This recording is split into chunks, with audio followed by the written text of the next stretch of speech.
क्रिस्त में प्यारे भाइयों, बहनों और एवं बच्चों, आप सबों को जय यीशु। दुनिया के उद्धारकर्ता की कृपा, शांति तथा आशीर्वाद सदा आपके एवं आपके परिवार के साथ रहे।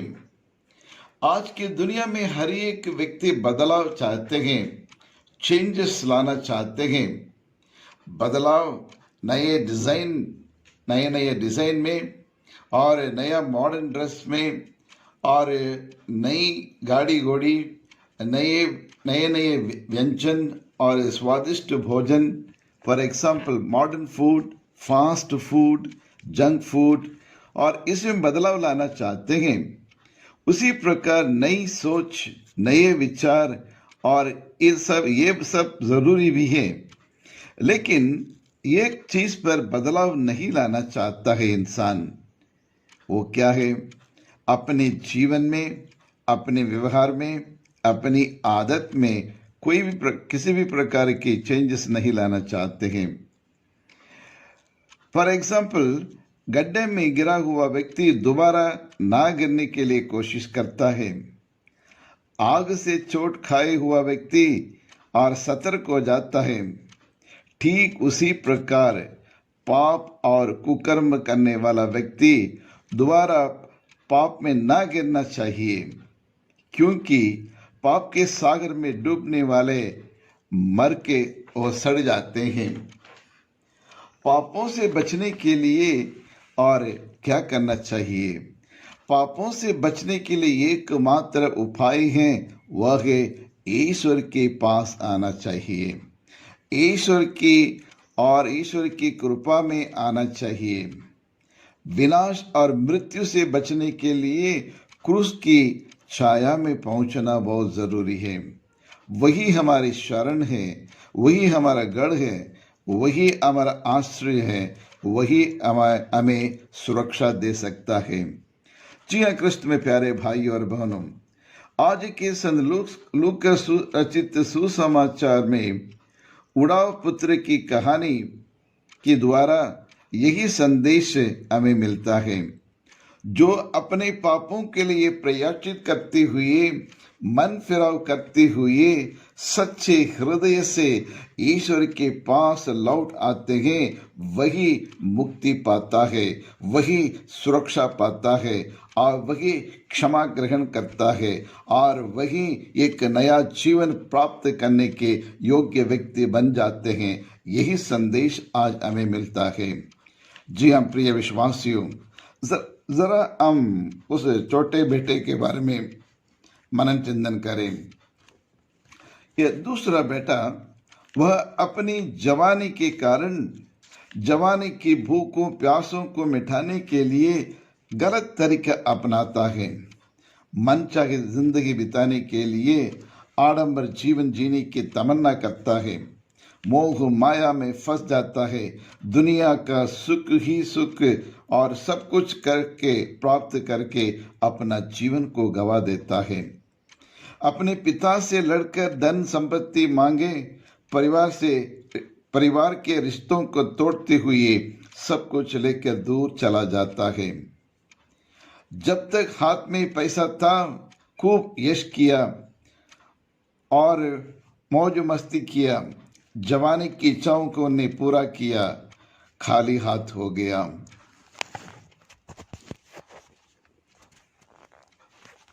और इतना ही नहीं, उनके साथी लोग जो उनके खुशी के दिन में उनके साथ रहे, उनके साथ खाए पिए, यश किए, मौज मस्ती किए हैं, सब हर एक व्यक्ति कौवा जैसे पूरे साथी और मित्रगण सब कुछ उन्हें अकेले छोड़कर चले गए। अकेलेपन का महसूस करने लगा। धीरे धीरे होश अवश में आने लगा। दिमाग ठिकाने पर लौटने लगा। बीती हुई जिंदगी के बारे में सोचने लगा और मन में ये सोचने लगा, मेरे पिता का प्यार और एवं बाप बेटा का जो रिश्ता के बारे में वो सोचने लगा। 4 दिन की चांदनी मेरे जीवन को लुटा दिया करके महसूस करने लगा। सब प्रकार के रिश्तों को तोड़ा, सब प्रकार के मान मर्यादा का उल्लंघन किया और मैं अत्यंत पापी बन गया हूं करके पश्चाताप करने लगे और वापिस पिता के घर आने के लिए एक दृढ़ निर्णय किया। जी हाँ क्रिस्त में प्यारे भाई और बहनों, आज हम भी उस बेटे के समान अपनी मनमानी जीवन बिता रहे हैं। कितने रिश्तों को रोज हम तोड़ते हैं, कितनी बार हम पाप के सागर में डूब जाते हैं। जरा मनोचिंतन करके देखें, क्या है हमारा स्टेटस, क्या है, हम कहाँ रहते हैं। लेकिन आज यीशु बुला रहे हैं हमें उनके पास और बुला रहे क्रूस के पास आज क्षमादान देने के लिए, छुटकारा देने के लिए आपको और मुझको बुला रहे हैं। बेटे बेटियों, भाइयों और बहनों, आपका जवाब क्या है? क्या प्रभु को पाने के लिए या प्रभु का दर्शन पाने के लिए जो ईश्वर हमें बुला रहा है, क्या हम उनकी आवाज़ों को पहचानते हैं या फिर दुनिया की आवाज़ों को पहचानते हैं? क्या हम ईश्वर के पास जाना चाहते हैं या फिर दुनिया की मोह माया में आ जाना चाहते हैं? ये मनन चिंतन करने का समय है प्रिय विश्वासियों। और एक और बात यहाँ देखने को मिलता है, मानव जीवन में हमेशा आत्म आलोचना करना बहुत जरूरी है। ईश्वर को प्राप्त करने के लिए, ईश्वर का दर्शन पाने के लिए हमें और अपने आत्म परीक्षा करना चाहिए। अकेले में उनके साथ बैठना है, ईश्वर के सानिध्य में अकेले में बैठना है, ध्यान करना है। तब हम अपने बारे में पता कर सकेंगे कि मैं कौन हूँ, मैं क्या हूँ, मेरा कमजोरियाँ क्या है, मेरा पाप क्या है, मेरे कुकर में क्या है, कहाँ मैंने गलती किया है, कहाँ मैं और ईश्वर को छोड़कर और दूर चले गए करके मैं पता चलेगा। हर एक मानव में जीत हासिल करना चाहता है और अपने जीवन में, परिवार में, पारिवारिक जीवन में भी और अपने बिजनेस में, हर क्षेत्र में और विजय पाना चाहते हैं। A man wants to win himself, his family life, his business and his job. जीवन में अनेक मंजिल है, उस मंजिल को पाना चाहता है। लेकिन जीत दो प्रकार की होती है, एक तो हमें और दूसरों पर जीत हासिल करनी है और साथ साथ दुनिया एवं सांसारिक के मामलों पर विजय प्राप्त करना चाहिए। दूसरी जीत खुद को जीतना है, ज्ञान के द्वारा स्वयं की कमजोरी एवं पापों को और कमजोरियों पर विजय प्राप्त करना चाहिए। आत्म आलोचना एक मनुष्य को सच्चा इंसान बना देता है तथा और मनुष्य को ईश्वर जैसे बना देता है और प्यार इंसान मानव को, मनुष्य को इंसान बना देता है। उड़ाव पुत्र आत्म आलोचन किया, अपनी गलतियों को महसूस हुआ, निर्णय लिया और नया जीवन पाया है। जी हाँ प्रिय विश्वासियों, और दूसरा एक और संदेश और इससे हमें मिलता है, वो क्या है? और हम और हमारी गलतियों को बिना सोचे समझे चले जाना, और जैसे लौत का मानसिकता यही था। जब इंसान अपनी गलतियों को, अपने कुकर्मों को और उसके बारे में सोचते नहीं, समझते नहीं हैं, और दूसरा मैंने कुछ भी नहीं किया करके और चले जाते हैं, और बिल्कुल वो काइन की मेंटालिटी के समान है। मैंने कुछ भी नहीं किया, मुझे नहीं मालूम मेरा भाई कहाँ है, मैं क्या उसका रखवाला हूँ करके उन्होंने जवाब दिया है। उसी प्रकार हम भी करते हैं। और तीसरा, मेरी कमजोरियों को स्वीकार करना और उसी से सीखना है, जैसे आज के इस दृष्टांत के उड़ाव पुत्र के और उस बेटे के समान। जब हम अपनी गलतियों को स्वीकार करते हैं तो निश्चित रूप से आप ईश्वर के योग्य पुत्र बन जाते हैं, ईश्वर की क्षमा प्राप्त हो जाती है। दूसरा कैरेक्टर इस दृष्टांत के वो प्रेमी पिता के बारे में, पिता का अटूट प्रेम, अटूट प्यार, खून का रिश्ता के बारे में दर्शाता है यह दृष्टांत। भले बेटे अपने पिता से नाता तोड़कर और उसको दूर चले गए, लेकिन उनके मन में और अपने बेटे के प्रति प्यार था।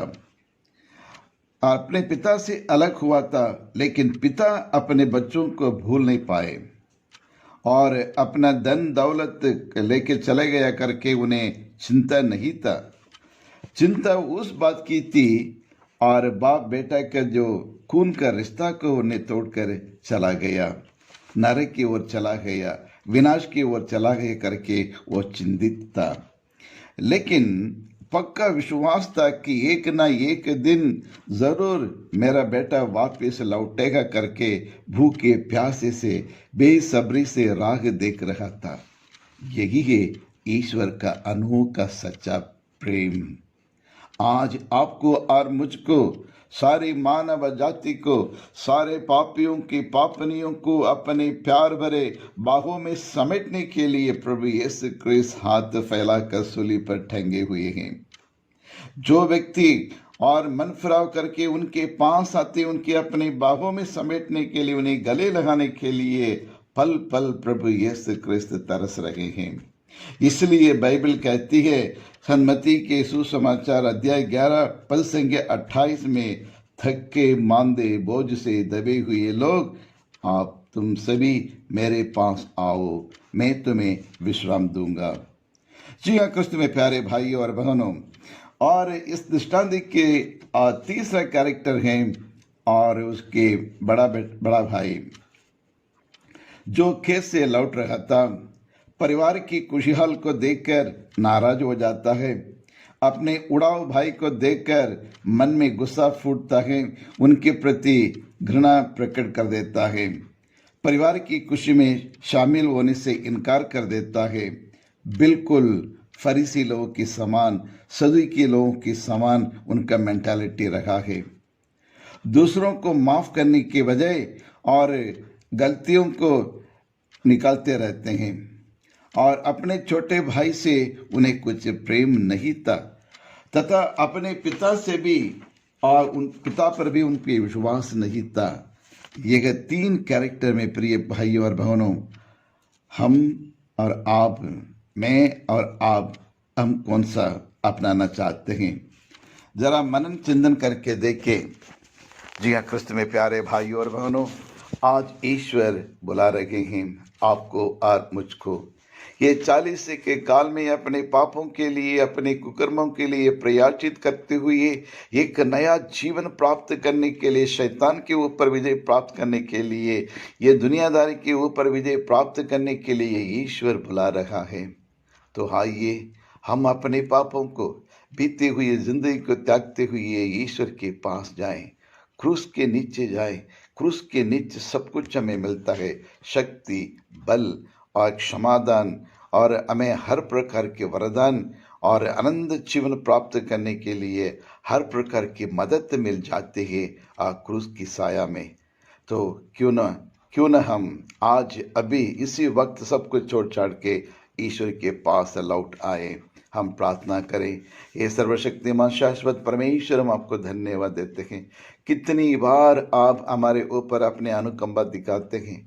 बार बार एक दिन में हजारों लाखों बार हम आपके विरुद्ध पाप कर देते हैं प्रभु।